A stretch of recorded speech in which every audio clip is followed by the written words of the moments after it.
Assalamualaikum warahmatullahi wabarakatuh.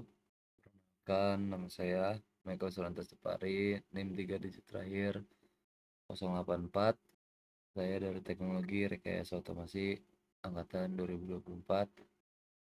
Jadi di sini saya akan menjelaskan modul ke-10 yaitu Task Priority and Interrupt atau manajemen waktu kritis pada FreeRTOS. Di modul ke-10 ini konsepnya seperti siapa cepat dia dapat. Jadi di Free RTOS ini setiap task wajib memiliki angka prioritas 0 hingga nilai maksimum konfigurasi. Jadi dia berbeda dengan OS komputer. Di Free RTOS ini makin besar angkanya makin tingkat prioritasnya.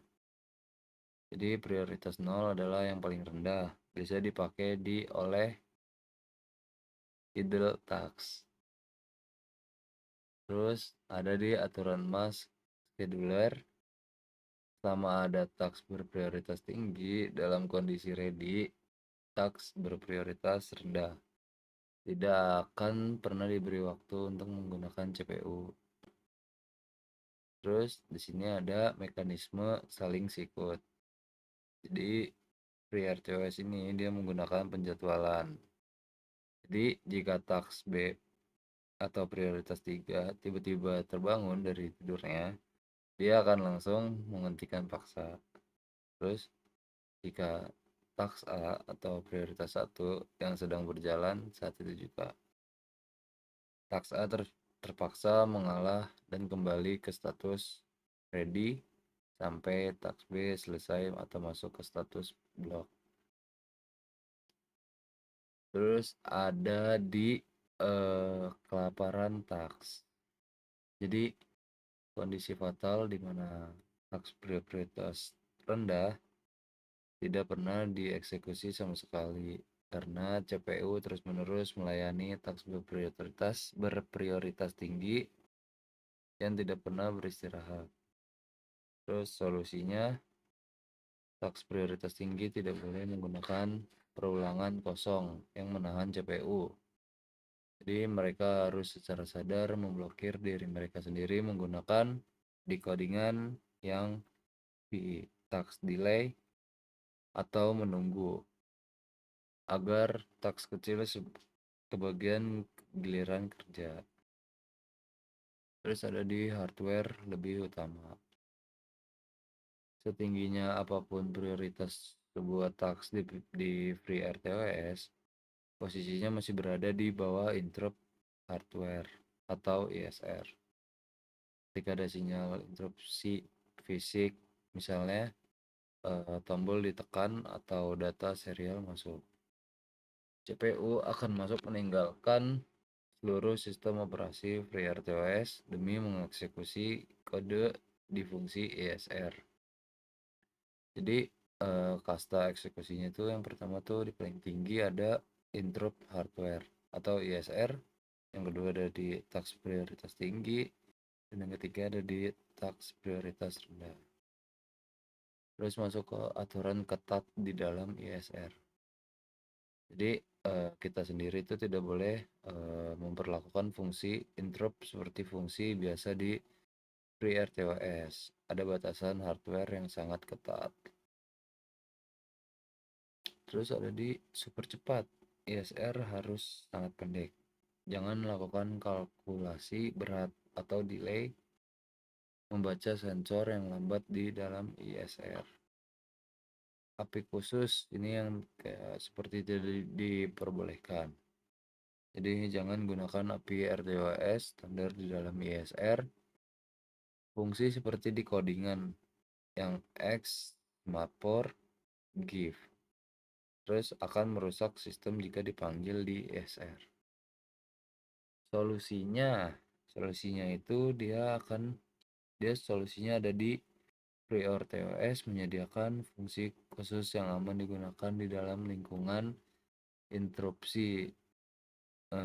Ciri-ciri utamanya tuh dia memiliki akhiran decodingan yang from ISR. Terus fungsi-fungsinya ini dia dirancang khusus agar tidak mengganggu jalannya scheduler saat CPU sedang berada di mode interupsi hardware. Contohnya seperti ini yang di codingan. Terus masuk ke strategi atau titip tugas. Karena ISR harus cepat, jadi kita gunakan metode penundaan tugas.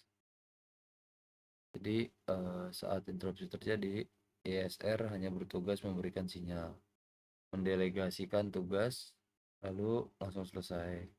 Terus yang kedua ada sebuah task khusus berprioritas tinggi yang standby menunggu dari semapurnya tersebut. Terus begitu ISR selesai, task ini akan melakukan pekerjaan beratnya yang sudah disuruh. Terus ada di pada praktikum banyak terjadi problem yang populer seperti kondisi terbalik. Jadi kondisi di mana task prioritas tinggi terpaksa menunggu task prioritas rendah karena sumber daya sedang dikunci oleh task rendah tersebut. Nah, parahnya itu ada task prioritas menengah yang ikut dan mengambil waktu CPU, membuat task utama makin lama tertahan. Nah, terus solusinya itu dia menggunakan fitur yang pewarisan prioritas yang sudah otomatis tertanam pada komponen Mutex atau FreeRTOS. Nah, pada hari kemarin praktikum sudah kita melakukan praktikumnya. Bentar, cari dulu videonya.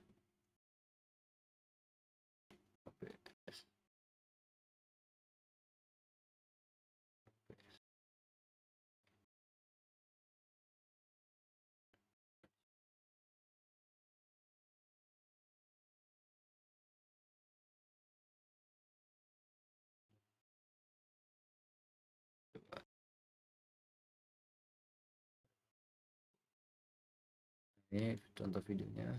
Jelas sama ya, ntar ini programnya. Programnya. Oke, ini program dari Mitsubishi-nya ini dari kelas permainannya.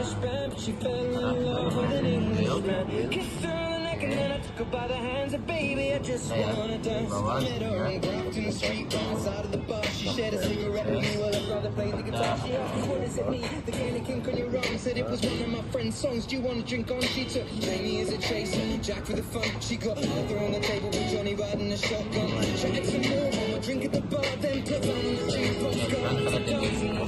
posisinya sekarang dia masih off, badannya bukan. Ini masih tulisan off. Di T-nya itu ada di 26 derajat 28 derajat 28,6 derajat Celcius.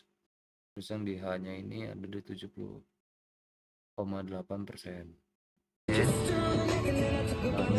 Nanti menunjukkan dia akan hidup lampu indikatornya, LED-nya akan menyala. Terus di tulisan di indikator LED-nya tuh dia tadinya off, sekarang menjadi on. Akan on, jadi dia akan tidak membaca. Tuh. Kecuali ketika kita tekan push buttonnya, lampu indikatornya akan mati, posisinya akan off, tapi dia akan tetap akan membaca kondisi suhu. Jadi suhunya berubah. Nah, ketika suhunya ini dibakar atau terkena korek, suhu dari T-nya ini akan menambah. Tuh, dilus mati dia. Nah, segitu saja penjelasan dari saya. Kiranya ada yang salah dari perkataan saya, mohon dimaafkan. Assalamualaikum warahmatullahi wabarakatuh.